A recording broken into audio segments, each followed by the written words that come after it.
Dr. Emma Gray and I'm the lead clinical psychologist at the British CBT and Counselling Service. And in this video, I'm going to talk to you about self-harm, what it is, why it happens, and who's most at risk. So let's start with what it is.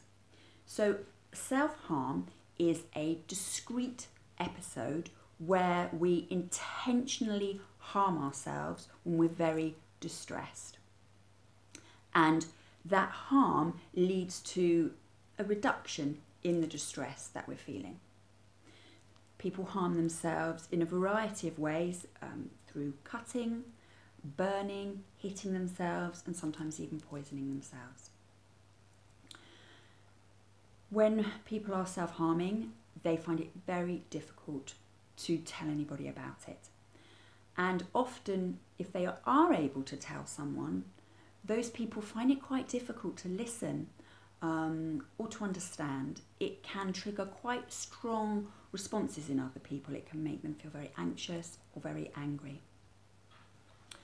I suppose the other thing to mention about self-harm is that urge to hurt yourself can be almost impossible to resist.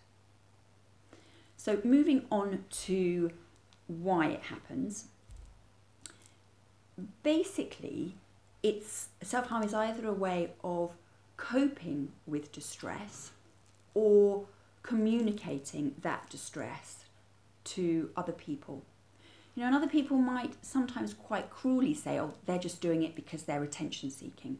But what we have to keep in mind is if you're seeking someone's attention, that's because you need it.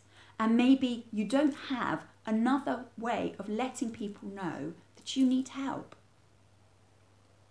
So let's look at how that kind of physical pain can help you to cope with distress.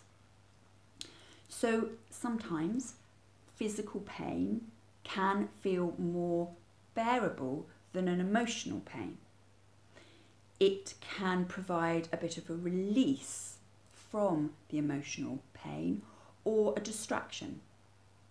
And also sometimes people talk about how it gives them a sense of control over their experiences. So I decide what I feel, and I'm going to decide to feel a physical pain rather than an emotional pain. And finally, who is most at risk? I mean, there's not one particular type of person who self-harms. Men can do it, women can do it, adults, children. It basically happens in those people who are experiencing a high level of distress and who don't have any other way of coping with it.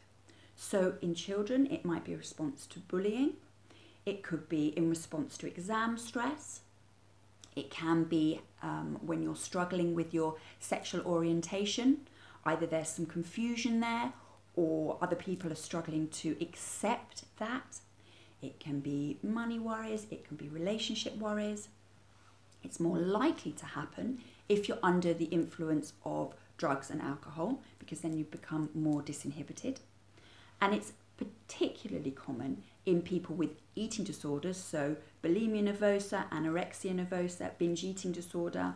It's also common in people with a diagnosis of borderline personality disorder, and it's common in people who are struggling with depression. Okay, in my next video, I'm going to look at ways to cope with self-harm and also the types of help that are available for self-harm. So that's the end of the video. If it was helpful, please like, subscribe, and share with your friends. I'll see you soon.